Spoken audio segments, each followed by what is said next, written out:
What if the biggest fight of your marriage accidentally sparked an 8-figure health revolution and proves that 164 million Americans have been drinking coffee completely wrong? Well, today's guests are Andrew and Amber Salisbury, the power couple behind Purity Coffee. And after a heated argument where Amber really challenged Andrew to bring her the science on why she should quit coffee, he discovered something super shocking. Leading coffee researchers couldn't name a single brand that maximizes coffee's proven health benefits. So they spent 2 years creating one, and in this episode, you're going to learn why they invested 2 years of R&D before selling a single bag, the lab results revealing what's really in America's top 59 coffee brands, how they built 50% margins by designing the product first and pricing second, and why Andrew believes focusing on being the best in the world at one thing matters more than anything in business. This is a real masterclass on building a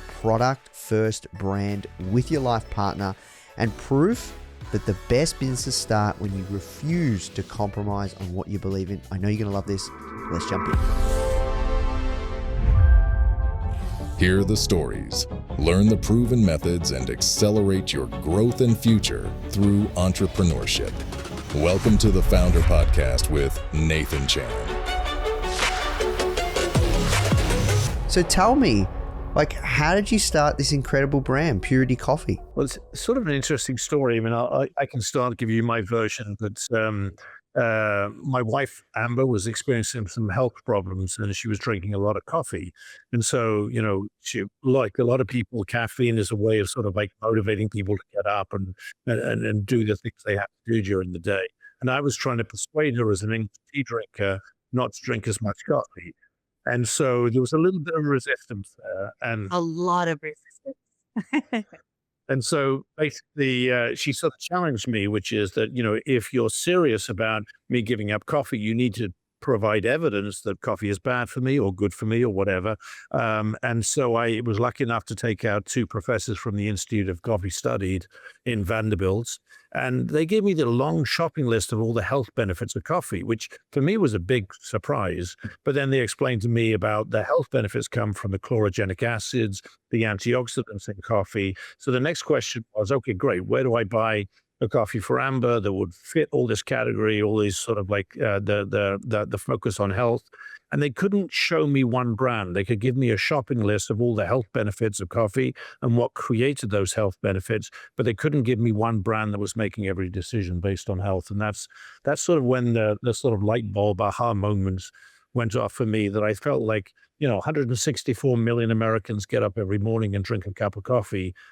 Either this was true or not true. So if it was true, then they were ignoring the health benefits of coffee and no one company was focusing on that. And so that's how we started 2 years of research and development with Professor Adriana Ferrar in the University of Brazil. So I'll give you the romantic version now. So here's my husband, Andrew, tea drinker. And at the time I was working and honestly, I was drinking a bad coffee. At that time, no one was talking about organic coffee. And so it wasn't a great coffee, but I was drinking a lot. And one night we got in the biggest fight of our life, and it was around my coffee. And he was convinced, maybe you're drinking too much. And I said, if you can bring me the science, I'm a reasonable woman, I'll think about giving up my coffee. And so it's just really funny that what has turned into our life's work all started with this little argument. We're very strong personalities. Mm-hmm. And he was like, I'll bring you the science. And I'm like, I'll read it, And that's what happened. That was the beginning of the journey for us. And it's still to this day, every morning he brings me the science because we're constantly learning. Right. And the other thing that Andrew probably wouldn't tell you is he really wanted to find a coffee that he loves me. I'm his girl. Mm-hmm. He wanted to find something that would be good for me. And then we started discovering how good coffee is for the human body. I remember this day so clearly. He was like, look, Amber, what the world knows about coffee and what science knows, there's such a huge gap. We've got to do something about this. So what's interesting about you guys is you didn't just, go and start a coffee brand. You've really gone deep into the science where you source your product, making sure that, all of the ingredients are fully controlled, all these different things. A lot of coffee brands that come into the space, a lot of it is marketing and less science, right? A lot of it is brand and less, yes, the taste of the product, but you guys are going a layer deeper around the scientific components. So I'm curious, what did the launch look like? How did you get your first amount of sales? Can you tell us how much did you invest to bring this brand to life? How many trips did you do overseas? Because I know you guys, you have specialty grade beans and all sorts of crazy stuff going on. Talk us through that. Yeah. And it took us about 2 years before we actually launched with our first bag of coffee. And so 2 years in research and development. So I started working with Professor Adriana Ferrar at the University of Brazil. He's one of the leading experts of coffee and health in the world. And we looked at everything. So initially it was a 2-month project. It then went to 18 months. And we were basically saying, if you were to make every decision based on health, what would you do differently? If you didn't care about taste and you didn't care about cost, and that's the way we did sort of a thought experiment. We wanted to look at what would happen if you focused just on health. And so there was a number of sort of things, especially for your listeners, in terms of starting a business. One thing is we could actually do something in terms of improving the quality of coffee for health, but would it taste good? Would people buy coffee based on health? Would they repeat buying coffee based on health, and would they pay a premium for coffee based on health? So there's a lot of unknowns, even if we could actually impact the quality of coffee based on health. So 18 months, 2 years, research and development, getting our first bag of coffee. Then we launched to friends and family, and then we started getting feedback and that sort of thing. So that was the start of the business. We wanted to work on the fundamentals before we started doing anything on the marketing side. Yeah, of course. At that time, we didn't really know, would people buy coffee based on health? It was still a bit of an unknown. So take me back to how did you know when you were onto something, that moment? I think the biggest thing for us is that one of the first things we did is we lab tested 59 different coffee brands all around the US for the ones that are sort of like the main coffee brands. They represented about 80% of the market, and we were measuring things like the absence of bad stuff and the presence of good stuff. So the absence of bad stuff would be mold, mycotoxins, heavy metals. Presence of good stuff would be the antioxidants, the chlorogenic acids in coffee. And we scored number 1 out of all of the top brands that we tested. So at that point, we go, okay, this is enough validation to prove that what we tried to do, because we didn't really know whether what we were going to do was going to have an impact on the coffee. We could make every decision based on health, and we didn't know if you could actually show up in lab results in terms of improving the benefit of coffee. So for us, that was a big sort of aha moment of saying, okay, what we do translates to a better quality coffee. Now we needed to test it with the audience. Yeah, so that's something that's really interesting to me, because so many people, they have a product idea, but you guys have gone a much deeper layer and making sure that your coffee, in argument's sake, is the most superior product in the market for these particular reasons. Talk me through the numbers though. If somebody wanted to go through these lab tests like you did, how much would something like that cost? How did you work that out? I mean, lab testing there was various plateaus of the business. And the first plateau is the validation plateau. Could we actually prove that what we were doing resulted in a better quality cup of coffee with the compounds that we cared about? So the absence of bad stuff is very easy. It's very easy to buy organic coffee, very easy to test for mycotoxins, heavy metals, that sort of thing. That's very cheap. What's expensive to do is to understand whether the health benefits, which come from the chlorogenic acids, you can actually result in a better coffee. So in other words, lab testing that coffee, and that was probably over $150,000 worth of testing in the initial stage. And so that was a deep breath. I mean, that was definitely okay, because there was a possibility at the end of this, and you say, okay, this didn't work. I mean, this was an experiment and it didn't work. And we couldn't actually, what we did didn't translate to more of the beneficial compounds inside of coffee. So that was a stage, first plateau. We also didn't know what it would taste like, because we weren't building this for taste. We were building it for health. It was a beautiful surprise when it was delicious. which makes sense. But that was also a piece of it. Yeah. Are people going to buy this again, right? Is it delicious?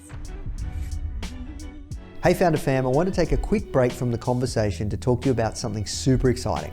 We're officially partnered with Omnisend, the email marketing and SMS platform built specifically for e-commerce founders. We've been recommending Omnisend to Foundr students for a while now because it just works. Whether you're launching your first store or you're scaling to 7 figures, it really helps you automate your marketing and get real results. Did you know on average, Omnisend customers make $68 for every $1 they spend, which is an insanely good return on investment. And because you're part of the Foundr community, you get 50% off your first 3 months with the code FOUNDR50. Just head to omnisend.com/Foundr without the E to get started. All right, now let's jump back into the show. Yeah, and it's such a good name, Purity Coffee. It fits exactly what you guys are doing so well. So it took you a couple of years. Talk me through, you said you launched to friends and family, but eventually you launched to public. Talk me through that first sale. Did you guys get into retail, or did you do direct to consumer? Like how did you build up the following, wait list, all of that good stuff? It was all direct to consumer. So initially, it was only about 4 years ago that we started going on Amazon. About 65% of our business is on our site. The rest is on Amazon. There's a little bit in terms of retail space, and we're probably in about 200 doors. But we're in those sort of locations where they prioritize food as medicine. So we could be in the Air Ones of this world and that sort of thing, the very organic groceries. But what we wanted to do is we didn't feel like you would be able to walk by 50 coffees in Publix, for example, and then you would say, okay, I'm going to pick the coffee that's twice as expensive as any other coffee. So we wanted to be able to tell the story of all the things that we did. And the best way to do that and to get feedback from our customers was to do it online. So that's really the reason why we didn't go straight into grocery. And we've really not intended to go into grocery because the more difficult the more difficult challenge is to unlock direct to consumer. And is allowing us to get more insights and better messaging for our customer. Yeah. And the thing is, right, oftentimes usually what happens is if you go direct to consumer first, once you've got traction, that's when retailers knock on your door and they want to work with you because you've got traction and people are going to come into the stores. So they know the product's going to sell. Absolutely. And that's one of the sort of like unintended consequences of this business is that, the number of testimonials we have like now, I think the latest is about 59,000 testimonials at a 4.9 star rating, which means we've built up a body of business which retail would value to have because they're already buying coffee from us. Talk me through first production run, packaging. How did all that come together? It was definitely a lot of moving parts. I mean, I think as you know very well, and you've had your own sort of e-commerce business, you know exactly how complicated it is. It's a little bit like plate spinning. There's a lot of things that have to happen at the same time in order for you to produce one product that you would stand behind. So for us, we got some really interesting partners, and this is true all the way through the success of Purity, is we've managed to get really interesting people very high up in the industry to care about what we're doing because they think that what we're doing is worthy and that it's worth their time and their energy. And so we've got Ildi Revi as our head of coffee. She's probably one of the best coffee scientists in the world in terms of like coffee and health. She's written a book on coffee and health and all about the difference between specialty grade and regular coffee, circular health coffee. So a lot was actually aligning our interests with people like toll roasters, with packaging companies, and making sure that we're all going in the same direction. And I think a lot of this the benefit came from the fact they wanted us to succeed. So it allowed us to get that first start without investing huge amounts of money. So when it came to, I guess, finding the beans, how did you work that out? Well, I mean, it's you can sort of it's very interesting in the sense that the amounts of antioxidants in the beans vary from crop to crop, harvest to harvest, and country to country. And the only way that you could figure out if it's high in antioxidants is to lab test for that particular compound that you care about. So in other words, your very first step you do before any other coffee company is we have to lab test the green coffee, make sure it's high in antioxidants, and then design a roast curve to maintain the antioxidants through the roast so that we don't lose a lot of the antioxidants and the anti-inflammation in the coffee. So it's an extra step. A lot of our business is a lot of extra steps that we have to do that other coffee companies don't. Yeah, because you guys are looking for Arabica beans, and you get them from Ethiopia, Brazil, Costa Rica, Indonesia, Colombia, utilizing regenerative farming. So yeah, this is not your standard stuff. And I think that's one of the sort of interesting things. I mean, remember when invested in our first farm in Colombia, Monte Bonito, and that's because a lot of the farmers weren't motivated to grow coffee based on health and to maximize the positive compounds in coffee. They were motivated to grow coffee based on taste. And because of that, we invested in our first farm in Colombia, and we started experimenting on a soil level to show how you impact the soil and it impacts the effect of the coffee. So, I mean, we were doing a lot of things that other coffee companies don't have to do. Yeah. So in many ways, you guys are effectively control the supply chain now. You have your own, in-house manufacturing all the way. You've got the full through line. So talk me through, I guess, the growth of the business. We were talking about this offline. I thought it was 4 times Inc. 5,000. It's now six times Inc. 5,000. You guys are growing super fast. Run rate, you're on track. You said run rate is 43 million this year.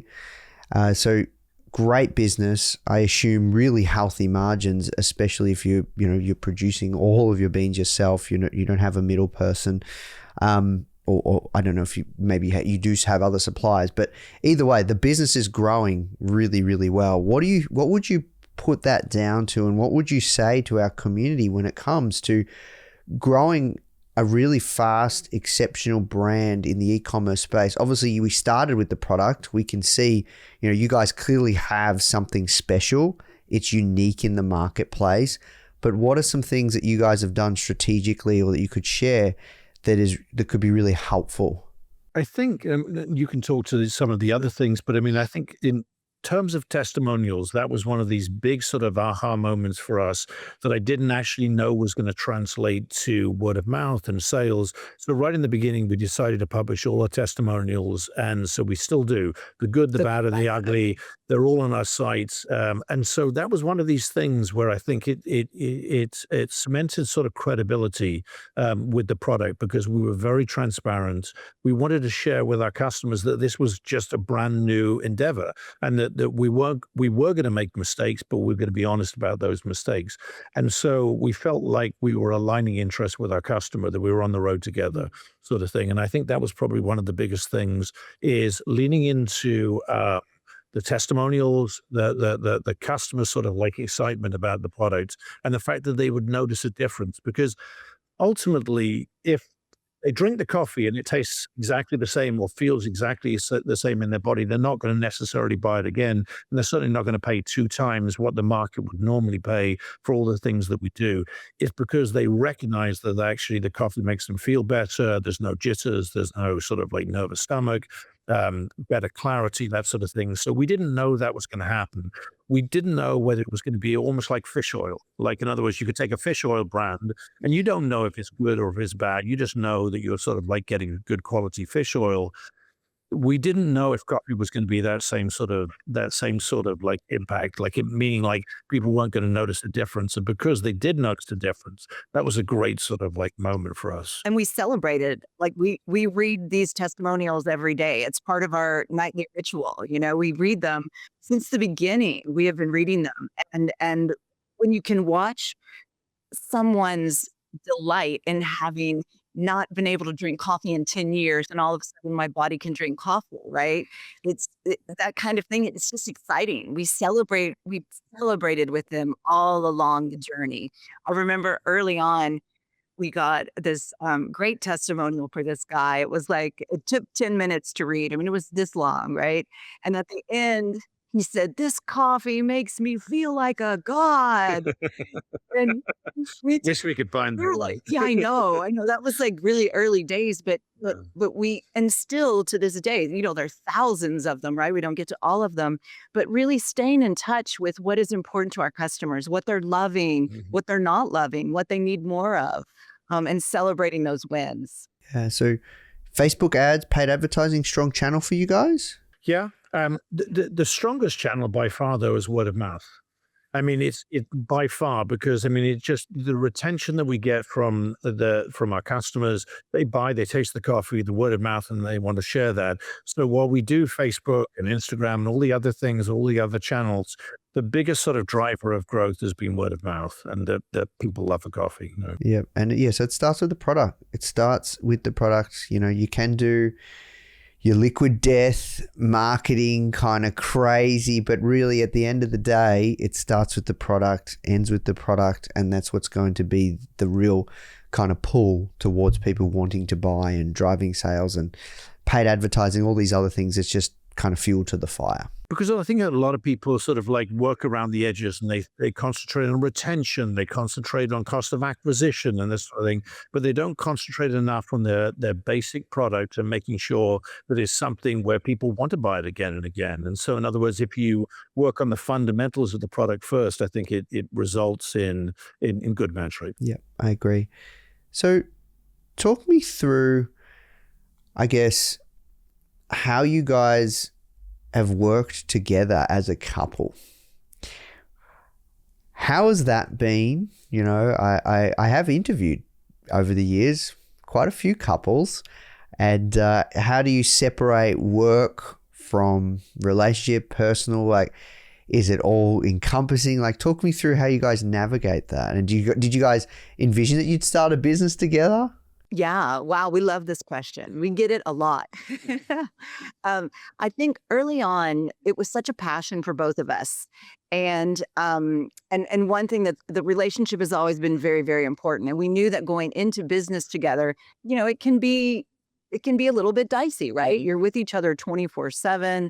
We both have big personalities and we have ideas about how things should be done. But early on, we knew to take care of that relationship. I even became certified in imago therapy, and that's a relationship skill set. And I'm like, we may need this, right? We also have a beautiful imago therapist that's on staff, right, for us and for our employees, for the company. Because navigating life, I think everyone needs a little support and needs a little help.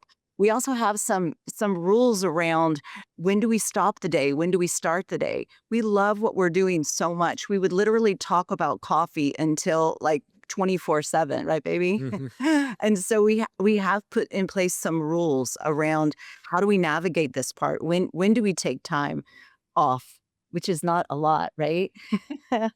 Can you share some of those rules? I was just going to say, it helps, I think, that we have a shared sort of vision and a shared sense of values. And so we may have different behaviors about achieving the outcome, but the outcome is still the same. And so, in other words, we have a sort of North Star that's very much aligned. And I think probably some of the things that we do that I think would work is although that time gap has got smaller and smaller, I would say that we're conscious about. First thing in the morning, we try not to talk about business. We do sort of like Amber will talk about the ritual with sacred cups, and also about what we try to do to sort of like set up our day in the right way. But we have a hard stop at the end of the day, and we typically do. There's Dan Sullivan has a great book called The Gap and the Gain, and that's the idea about instead of like as an entrepreneur, you're always looking forward and you're always saying, "What's the next thing? The next thing? The next thing?" But instead, if you turn around and you look at how far you've come, you appreciate all the direction that all the movement you've made. So instead of looking out to the future and saying, "We still have to do this. We still have to do this," we turn around and we sort of recognize how far we've come in these various areas. And that gives us, gratitude, I guess. Yeah, we recap the day and we're like, okay, this was a great day. Or maybe it wasn't. Like wherever we were, this day is finished. And now let's play. The day is done. Let's have dinner. Let's, enjoy each other. And we're I think the other piece is I have so much respect for him, right?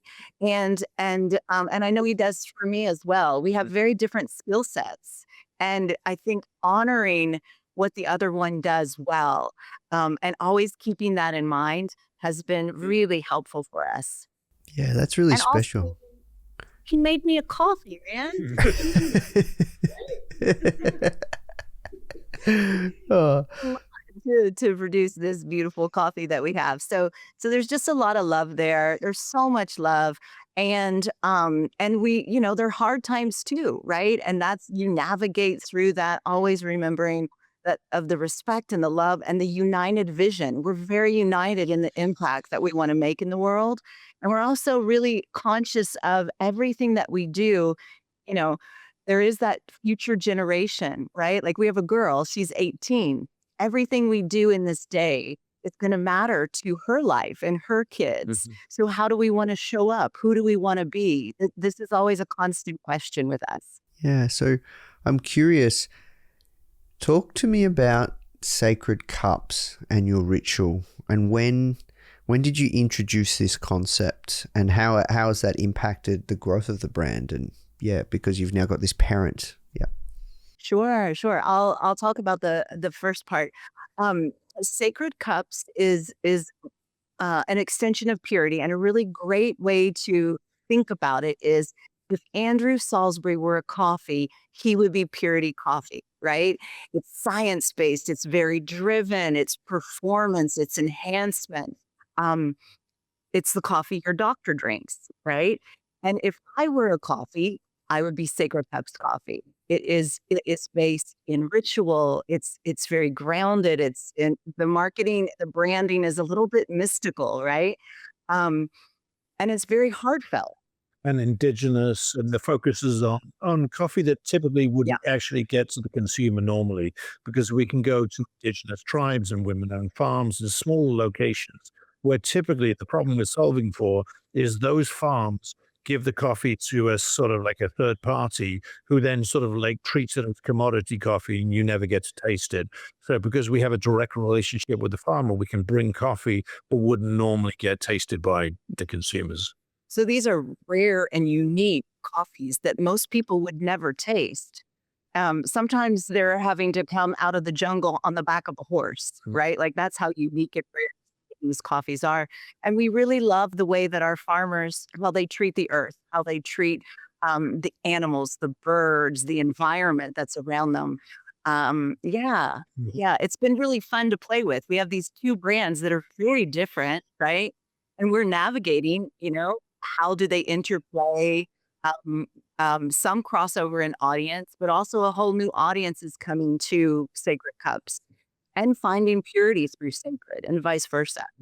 But we're having so much fun with it. Yeah, I find that really interesting, because that's a different part of a journey that is uncommon, right? Because they're both separate brands now, and you're very different, but in the same category. And I'm curious, has that grown them both? Do you cross promote? Talk me through that component. Sure. I think so. I think, it's early days yet for Sacred Cups. And so we've seen a lot of growth initially, and it's a new audience. And I think it's solving a different problem. I think, what we're doing with Purity is all about making every decision based on health. And what we're doing with Sacred Cups is sort of like the 80% is purity. It's a purity coffee, purity standards, that sort of thing. And the last 20% is the fact that we're solving a different problem. So we're trying to bring coffee to the consumers that is a very high level that typically they wouldn't get to taste in indigenous tribes and sort of women-owned farms. So I think it solves a different problem. Both of the brands solve an environmental problem, a focus on the quality of the earth that the coffee is grown in. But I think it allows us to go in a specific direction. And I think we're still playing around with it, but it's very much like a yin and yang. It's the idea that, there is inside of one brand, one umbrella, there is two very distinct brands that solve different problems. And can you guys tell me about the ritual? Sure.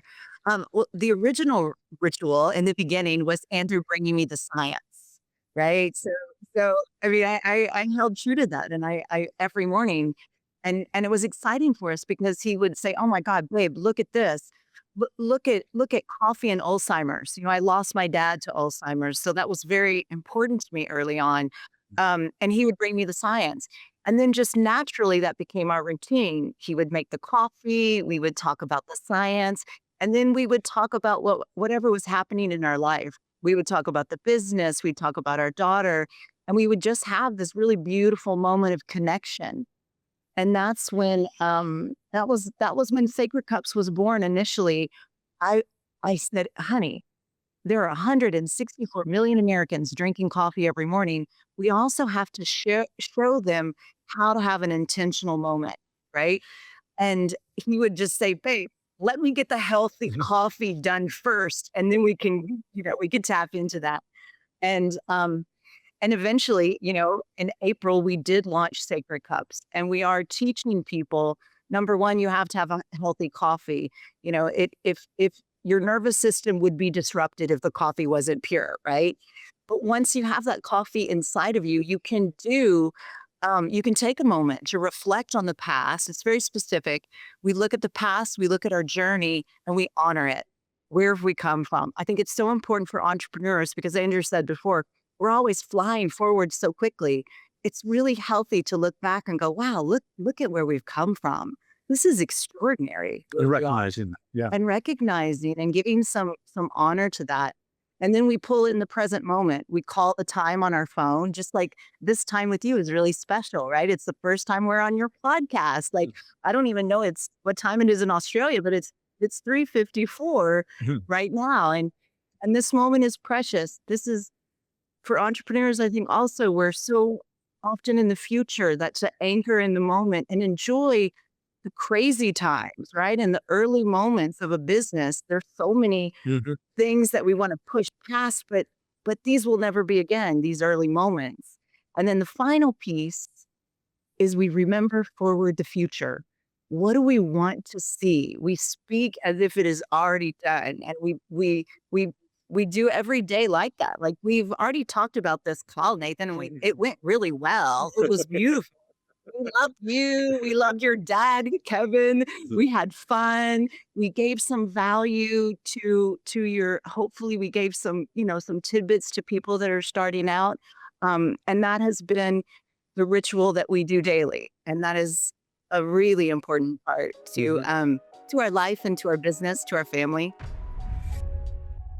Hey guys, I really hope you're feeling inspired from today's interview. The truth is, there's never been a better time to build an e-commerce business. And the best part is, you don't need to do it alone. That's where Foundr Plus comes in, which I'm really, really, really excited to share with you. If you are feeling stuck in your e-commerce business, lacking the confidence to really move forward, or you're worrying about making costly mistakes or how to drive your sales, Foundr Plus is here to support you. You get access to a customized learning pathway with proven frameworks from successful e-commerce founders for fast results, a supportive community. We have weekly live mentorship and workshops, and exclusive savings on startup tools, and 24/7 real human support. You can try Foundr Plus today for just $1 for 7 days so you can accelerate your business goals. Just visit foundr.com/start $trial or click the link in the description to claim your trial. All right, now let's jump back into the show. Yeah, I think that's really special. And Amber, I know you used to work for Tony Robbins. Yes. And I've interviewed him 2 times actually. And I love some of the stuff that he talks about around the secret to living is giving, and also the power of your story. And if you want to change your future, you change your story. I really love a lot of the stuff he puts out there, a lot of his content, his thoughts around mindset and future casting and all these different things. So I felt a small amount of just a small bit around like everything you were talking about with your ritual. I think it's really, really important, and I'm big into personal development, self-growth, and I think it's really important as a founder, as an entrepreneur. It goes hand in hand.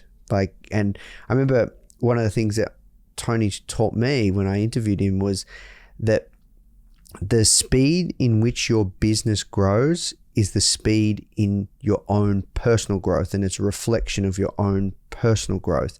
So I'm all about having a ritual, having something that you do daily to take stock, to reflect, even as a form of somewhat meditation. I think it's really special and important. Yeah. Absolutely. Yeah. We love Tony. He was very instrumental in our relationship, and It's a great. lot of love for Tony and Sage both, for sure. So talk me through scaling challenges, because the business has grown super fast. You guys talked about, there are challenges. What have some of those been? So the sort of the preface, which I think is really interesting, I only discovered this like 2 weeks ago. Our logo is the Fibonacci sequence. So you can actually sort of see in that sort of Fibonacci sequence, and that's obviously a mathematical formula. And we have grown by the Fibonacci sequence since we started. So that means if you take the 2 previous years, add them together, that becomes the goal of the next year. So if, and so literally for 8 years, we have grown about 50% a year compounding as we've grown. And so, I feel like we haven't, even though the growth has been fast, we haven't pushed the growth. We've tried to naturally sort of like allow the business to grow, and we haven't got too far ahead of our skis sort of thing, in the sense that we've really been growing in a way that we think is consistent, because there's a lot of plate spinning. There's a lot of parts to this where, we need the farmers. We couldn't buy coffee to reach our criteria. We had to encourage farmers to farm in a way that was good for the environment and also good for the compounds that we cared about. So there's a road that we had to get them on. And so we were encouraging farmers to get on that road. And we knew at the end of that road that we would buy all of their coffee. So that was the first thing. It's like scaling couldn't be 100%, 10x or whatever every year, because we had to at the same time build up our supply chain as the same time that we had our demand from our customers. So there was a few unknowns. I would think like COVID was a big one. We were about to launch with a thing called Pocket Purity, and Pocket Purity was our coffee in a tea bag. And so it was allowing people to travel, and they could dunk this coffee in a tea bag and get a great sort of quality cup of coffee. And then COVID hit, and we thought, okay, we would be completely tone deaf to be sort of like launching with something for people who were traveling when obviously nobody was traveling. So we ended up donating about $50,000 of coffee to the front lines and to all the people, the nurses and the doctors who were working on that. So there's a lot of unexpected sort of hiccups in the business, but I think consistently we've been able to grow, and it's even through those surprises. What's been the toughest challenge to date? I mean, there's a few. I mean, honestly, that I would say in recent times, last year with the tariffs, we buy a lot of coffee from Brazil. The fact that there was a 50% tariff that was put on coffee meant that we would have to pay $200,000 extra per container that we never even factored into the price. So we had an agreement with the farmers to buy their coffee. We would have to pay a tariff of let's say $200,000 on getting that coffee to the US. And then we couldn't pass that on to our customers. So it was just like we obviously wanted to honor the contracts with our farmers, which was what we did. But at the same time, luckily, they reversed the tariffs on Brazilian coffee. And so we didn't have to deal with that problem. But a lot of people were canceling contracts with Brazil, and we weren't. We basically showed that when it was volatile, we would stand by our farmers. Yeah, that was a crazy time navigating all of that stuff. It was rocky there. I know exactly what you're talking about, because we support a lot of our community. We have a membership and coaching program, all sorts of things, and we really support our community through those changes, because it was looking really rocky there. It was unexpected. I mean, we couldn't, I often look at sort of anti-fragility and the idea of black swans, or what are the black swans that could come into your business that would sort of like disrupt your business in a massive level. This was never a black swan we expected. I mean, the coffee prices would go up 50% and we would have to absorb those costs. That was completely unexpected and unplanned for. Yeah. So talk to me about pricing, actually, because the organic coffee market is growing, but it comes with higher prices. How do you communicate your unique value proposition? And you have a premium price point. Talk us through that. Yeah. I think the important thing is that, so one thing is communication. The other thing is that when people take the product and they drink the product, they can notice a difference. And so, we do a lot of things that normal coffee companies don't have to do. So not only do we buying organic coffee that's tested for mold and mycotoxins and heavy metal, that's very easy. That's sort of the low bar. Everyone should do that. As a minimum, you shouldn't be, every coffee should be tested for mold and mycotoxins and heavy metals, and it should be rejected if they have any of those. What is complicated, what adds layers of expense to our sort of supply chain is the fact that we test for chlorogenic acids. We source for coffee that's high in chlorogenic acid. We design a roast curve. And so ultimately, if people don't value what we do, they wouldn't pay a premium for it. So it's the fact that people recognize that what we do is worthwhile for them in terms of they feel that it has a real impact. And so I think ultimately that's probably the biggest thing. And when it comes to pricing, do you have a strategy there? A lot of people use, this is what I'm thinking. What way is the wind going? Competitor here, competitor there. We'll do something in the middle. Can you talk us through how you've See, our North Star has always been less about pricing and more about the things that we want to do. So we do the things that we want to do that we think are going to impact the health benefits of coffee, and then we translate that to the final price. In other words, because we have to do more, we have to charge more for the coffee. And so it's not really it's not pricing where we say, okay, we want a 50% margin or whatever the margin is. It's more about these are the sort of things that we have to do to be consistent with who we say we are and our brand and that sort of thing. So it's driven a lot by our costs and not by what the market would bear, because we honestly believe that the market will pay for really good quality coffee. If you think about how much money people pay on supplements and how much money they pay on doctor's visits. I mean, you pay now or you pay later. I think the quality of food you eat makes a huge difference on your health and longevity, and in particular coffee. I mean, so in other words, we're not driven by a price point. We're driven by all the things that we do that we think are important. Yeah. And look, the longevity market, that is massive. Is really a booming market where more than ever people are health conscious. I've got my Whoop on. I've interviewed the founder of Whoop, Oura Ring. I tried the Oura Ring. It didn't really resonate with me. I found the tracking wasn't as good. But I had a Whoop as well. Yeah, there you go. 8 sleep. I've got all my supplements.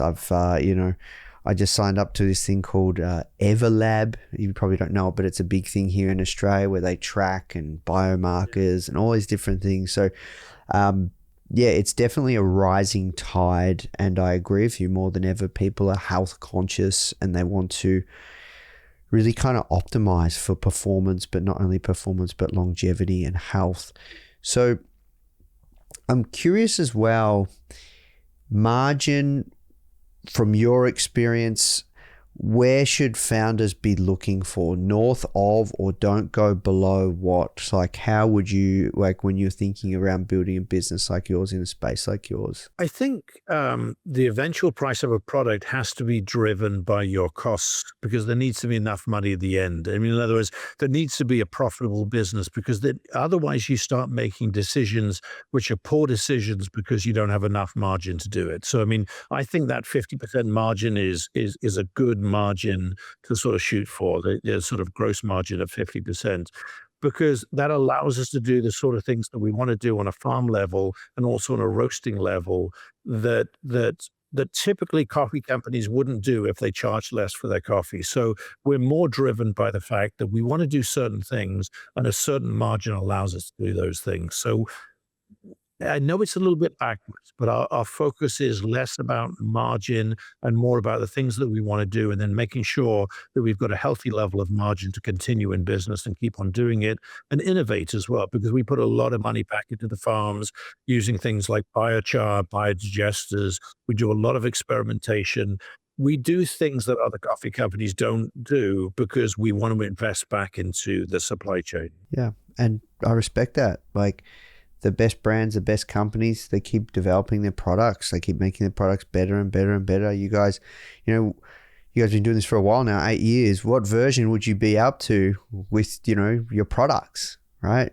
Version 15, version 10, you just keep getting it better and better and better. We're constantly learning, and this is sort of what everyone believes in the company is we're the first rung on the ladder. We're just beginning, where people are starting to recognize the health benefits of coffee, and they're starting to sort of thin slice it to say it's not the absence of bad stuff that creates the health benefits, it's the presence of good stuff. And there's thousands of compounds that are created and destroyed in the roasting of coffee, and we can dial up various compounds. And so what I think is an opportunity, which is so interesting, is there's certain compounds in coffee that are great for liver health. There's other compounds that are great for prevention of type 2 diabetes. And the idea of looking at those products, looking at those compounds, and then maximizing those compounds for particular health outcomes is very interesting. Yeah, I can hear your passion in the way you describe the science. It's really inspiring.